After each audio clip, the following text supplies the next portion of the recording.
Call the member for Chisholm. Thank you, Mr Speaker. My question is to the Minister for Trade, Tourism and Investment. Will the minister update the House on how the government's plan for lower taxes, jobs and growth through trade and investment is helping grow the economy? Is the minister aware of any alternative plans? The Minister for Trade, Tourism and Investment. The member for McMahon will cease interjecting. Thank you very much, Mr Speaker. Well, I'm grateful for the question because it does highlight the fact that on this side of the House we are so absolutely committed and focused on making sure we open up more export opportunities for Australian businesses. And we've done that, Mr Speaker, in a number of ways.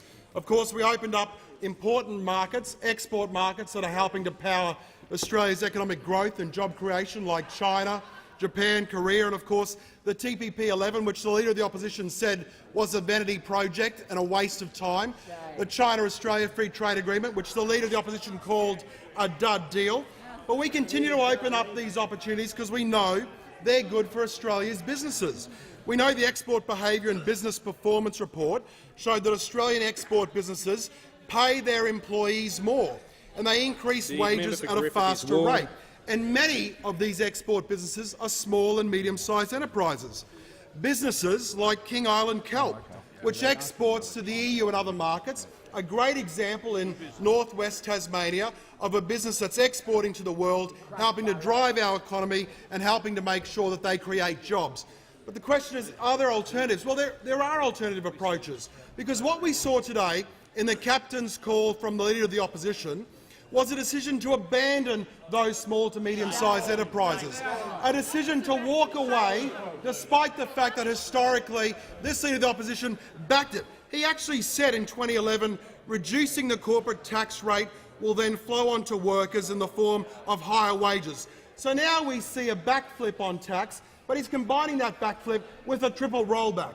A rollback on small business tax cuts, a rollback on personal income tax cuts and a rollback on border protection. They're going to take away income tax cuts from 9 million Australians. They're going to hit 20,000 businesses that employ 1.5 million Australians with a tax sledgehammer. But the fact is, they're not all like that on that side.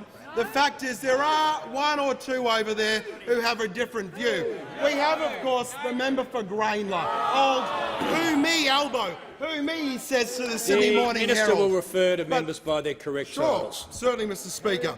Well, we know that member, Mr Speaker, he has a different view. You see, he sees himself as the new Messiah of the Australian Labor Party. He wants to lead them into the promised land. But like the life of Brian on that side, Mr Speaker, like the life of Brian, you've got the opposition frantically ringing up the backbench saying he's not the Messiah, he's just a very naughty boy. Because we can see today they're opening the gulf between the two of them. They're opening the gulf.